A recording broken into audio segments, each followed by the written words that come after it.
రాజీనామా చేశారని ప్రచారం లేదండి. ఇవన్నీ ప్రచారాలే. ముఖ్యమంత్రి గారికి తెలుసు, జగన్మోహన్ రెడ్డి గారికి నాకు తెలుసు ఏం జరిగింది, అసలు ఏమైంది అని. అవన్నీ అపోహలేండి.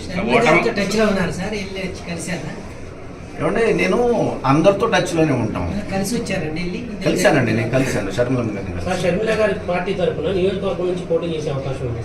ఇప్పుడే మేము చెప్పలేమండి, నేను ఇప్పుడు చెప్పలేము. షర్మిలమ్మ గారు ఇంకా నిర్ణయం తీసుకోలేదు. షర్మిలమ్మ గారు ఇంకా కాంగ్రెస్ పార్టీలో జాయిన్ అవ్వలేదు. అఫీషియల్ గా జాయిన్ అయిన తర్వాత నేను మళ్ళీ మిమ్మల్ని కలుస్తాను. ఓటమికి భయపడే ఎమ్మెల్యేకి ఇక్కడ ఈ రాజీనామా అనే ఎవరన్నారన్నమాట?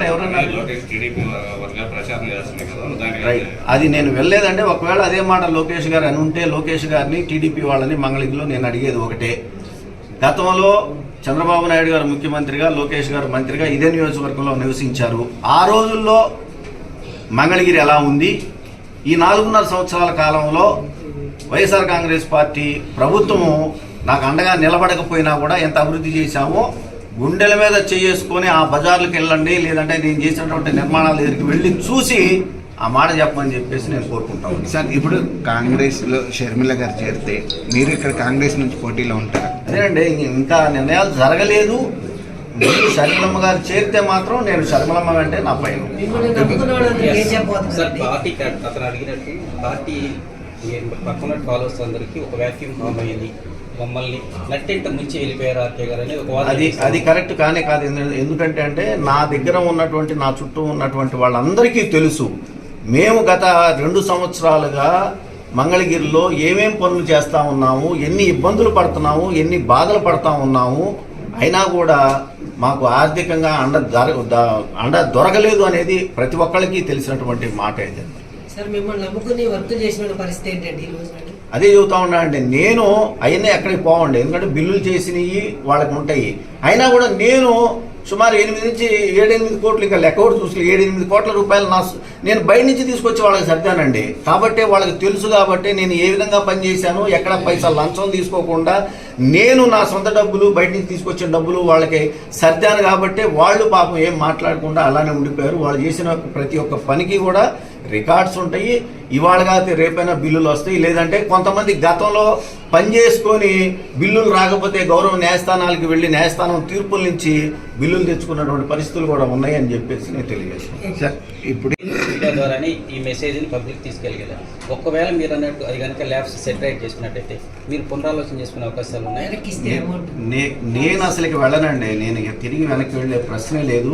ఎందుకంటే ఏమండి, 125 కోట్ల రూపాయలు నిధులు కూడా పైసా లంచం లేకుండా కాంట్రాక్టర్లతో పనిచేయించే వాళ్ళని. అందులో కూడా గమనించండి, నేను అందరినీ కోరుకునేది ఒకటే, రాజకీయాల్లో ఉండే మనము ఒక పార్టీలో ఉన్నప్పుడు ఇంకో పార్టీని ఓడించాలని చెప్పేసి అనుకుంటాం. మనం అలా అనుకున్నప్పుడు ఖచ్చితంగా వైఎస్ఆర్ కాంగ్రెస్ పార్టీ కొన్ని సిద్ధాంతాలతో ఉండాలి. అవి ఏంటి అని అంటే, మంగళగిరిలో టీడీపీ అభ్యర్థిని ఓడించాలి, కుప్పంలో టీడీపీ అభ్యర్థిని ఓడించాలి, పులివెందుల్లో టీడీపీ అభ్యర్థిని ఓడించాలి, అటు గాజువాక, భీమవరం ఇలాంటి కొన్ని ముఖ్యమైనటువంటి ప్రాంతాలలో వైఎస్ఆర్ కాంగ్రెస్ పార్టీ, తెలుగుదేశం పార్టీ అభ్యర్థుల్ని, తన ఆపోజిట్గా ఉండేటువంటి అభ్యర్థుల్ని ఓడించాలి అని అంటే పనిచేయాలండి మనం ప్రజలకి. ఆయా నియోజకవర్గాల్లో ఉన్నటువంటి వైఎస్ఆర్ కాంగ్రెస్ పార్టీ అభ్యర్థుల్ని కాపాడుకోవాలి. ఆ ప్రజలకి దగ్గరగా, అతి దగ్గరగా వెళ్ళేటటువంటి వాళ్ళకి అండగా నిలబడాలి. అలాంటి పరిస్థితులు లేవు కాబట్టే ఇక్కడ నిధులు ఇవ్వలేదని అంటా నేను. అలా నిధులు ఇచ్చుంటే మీరే చూశారండి. ఇక్కడున్న మీరందరూ ఇప్పుడు నన్ను ప్రశ్నలు అడుగుతున్నా, మీరందరూ కూడా మంగళగిరి వాసులే. నేను అందుకే ఇందాకన్నా 30-40 సంవత్సరాలు 50 సంవత్సరాల నుంచి లేనటువంటి అభివృద్ధిని 4.5 సంవత్సరాల కాలంలో నేను చేసి చూపించాను. నేను అందుకే అడుగుతున్నా, అటు వైఎస్ఆర్ కాంగ్రెస్ పార్టీ వాళ్ళని కానివ్వండి, టీడీపీ వాళ్ళని కానివ్వండి, వెళ్ళి చూడమనండి. నేను ఓపెన్గా చెబుతున్నాను. ఏ బజార్కి వెళ్తారో, ఏ వీధికి వెళ్తారో, ఏ పేటకి వెళ్తారో, ఏ ఏరియాకి వెళ్తారో, నాడెలా ఉంది, నేడెలా ఉంది చెక్ చేసుకోమనండి. ఎంత పని చేశామో, దానికి ఏమైనా నిధులు ఇచ్చారో అని కూడా చెక్ చేసుకోమని కూడా అడుగుతా ఉన్నా. ఎన్ని బాకీలు ఉన్నాము, ఎన్ని ఇబ్బందులు పడతా పనిచేసాము, ఇన్ని చేసినా కూడా నిధులు ఇవ్వలేకపోతే అంతదాకా ఎందుకంటే, అతి ఇంపార్టెంట్ అయినటువంటి 2 బ్రిడ్జిలు, రేవేంద్రపాడు బ్రిడ్జి బ్రిటిష్ కాలంలో బకింగ్హామ్ కెనాల్ మీద కట్టారు. అదేవిధంగా తాడేపల్లిలో అనునిత్యం గౌరవ ముఖ్యమంత్రి గారు పయనించేటటువంటి హెలిపాడ్కి వెళ్ళేటటువంటి బ్రిడ్జి కూడా మరి అది కూడా బ్రిటిష్ కాలంలో కట్టింది. ఈ 2 బ్రిడ్జిల నిర్మాణానికి నిధులు ఇవ్వమని నేను గతంలో తెలుగుదేశం పార్టీలో దేవినేని ఉమామహేశ్వరరావు గారు జలవనరుల శాఖ మంత్రిగా పనిచేసేటప్పుడు అప్పుడు నేను ప్రతిపక్షంలో ఎమ్మెల్యేగా ఉన్నప్పుడు 2 సార్లు స్వయంగా లేఖలు రాసి వెళ్ళి ఆయన కలిశాను కూడా. ఆయన అన్నమాట మా దగ్గర నిధులు వారికి మేము ఇవ్వలేమని అన్నాడు స్పష్టంగా. మేము ఈ నియోజకవర్గ ప్రజలకి మేము హామీ ఇచ్చాము ఎన్నికల టైంలో, ఖచ్చితంగా రేవేంద్రపాడు బ్రిడ్జి, ఈ తాడేపల్లి బ్రిడ్జి, బకింగ్హామ్ కెనాల్ మీద కడతాము అని చెప్పేసి.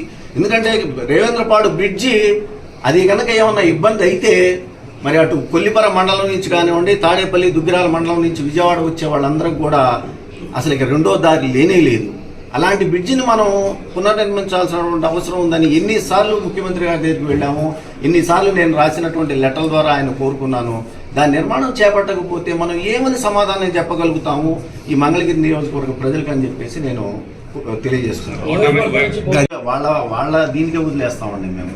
అందుకని నేను ఎక్కడా కూడా నేను శాసనసభ సభ్యత్వానికి రాజీనామా చేసిన తర్వాత వాళ్ళు ఆమోదించకపోయినా కూడా నైతికంగా నేను నా విలువల్ని పాటిస్తూ, ఎందుకంటే స్పీకర్ గారి ఫార్మాట్లో ఇచ్చాను, నేను ఏ అధికారిక కార్యక్రమానికి కూడా నేను హాజరు కావటం లేదు.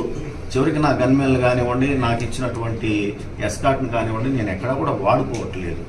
అయినా కూడా మంగళగిరి ప్రజలకి నేను దూరంగా ఉండను. ఖచ్చితంగా నేను రాజకీయాల్లోనే ఉంటాను. రాబోయే రోజుల్లో ఏ పార్టీలో ఉండాలి, ఎలా నేను రాజకీయాలు చేసుకోవాలనేది ఇంకా కొద్ది టైము పట్టుద్దని అనుకుంటా ఉన్నా నేను. అయితే ఒక మాట అయితే నేను ఖచ్చితంగా చెప్పగలుగుతానండి, నేను రాజశేఖర రెడ్డి గారి మనిషిని.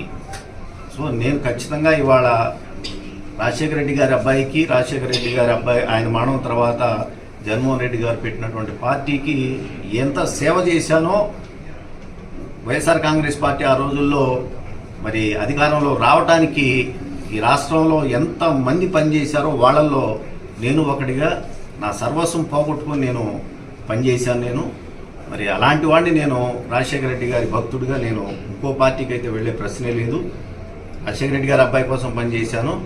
నేను ఒకవేళ షర్మిలమ్మ గారు ఇంకా నిర్ణయం తీసుకోలేదు, ఆమె కనుక నిర్ణయం తీసుకొని ఏ పార్టీలోకి వెళితే ఖచ్చితంగా నేను షర్మిలమ్మ వెంటే నడుస్తానని మాత్రం ఖచ్చితంగా సార్. మీరు నిధులు కొరత అంటుంది, మీ లెక్క ప్రకారం ఎలా ఉంటుంది భవిష్యత్తు? అంటే ఏ రాజకీయ పార్టీకైనా కూడా న్యాయ నిర్ణేతలు ప్రజలండి. తెలుగుదేశం పార్టీ పనిచేయలేదు కాబట్టి తెలుగుదేశం పార్టీని ఆ రోజులు 2019లో ఇంటికి పంపించారు. 23 సీట్లకే పరిమితం చేశారు. కేవలం 3 పార్లమెంటు స్థానాలకే పరిమితం చేశారు. రేపొద్దున ఈ రాష్ట్ర ప్రజలు వైఎస్ఆర్ కాంగ్రెస్ పార్టీ పనిచేయలేదని అనుకుంటే ఖచ్చితంగా అదే పరిస్థితి తిరిగి వైఎస్ఆర్ కాంగ్రెస్ పార్టీకి రాదు అని చెప్పేసి ఎందుకు అనుకోకూడదండి? మీరేమే అభిప్రాయపడుతున్నారు? చూద్దాం. నేను ఏదో ఒక పార్టీలో చేరిన రోజు నా అభిప్రాయం ఖచ్చితంగా నిక్కచ్చిగా చెబుతా, ధైర్యంగా చెబుతాను. ఇప్పుడైనా చెప్పచ్చు, దానికి ఖచ్చితంగా జగన్మోహన్ రెడ్డి గారే సమాధానం చెప్పాలి. నేను అందుకే ఇందాకే అన్నా, నేను రాజకీయాల్లో నేను రాజశేఖర రెడ్డి గారి కుటుంబాన్ని వదిలిపెట్టను. నేను రాజశేఖర రెడ్డి గారి మనిషిని, రాజశేఖర రెడ్డి గారి భక్తుడిని, నేను రాజశేఖర రెడ్డి గారి అభిమానిని. నేను అంటే ఇప్పుడు మిమ్మల్ని భవిష్యత్తులో మంగళగిరి ప్రజలు ఎలా చూడబోతున్నారు? ఒక పార్టీ కార్యకర్తగా చూడబోతున్నారా, ఒక నాయకుడిగా? చూద్దామండి. ఎందుకంటే నేను ఇంకా ఏ పార్టీలో చేరలేదు అఫీషియల్గా. నేను చేరాలి అని అంటే షర్మిలమ్మ గారితో నా రాజకీయ భవిష్యత్తు ముడిపడి ఉంది.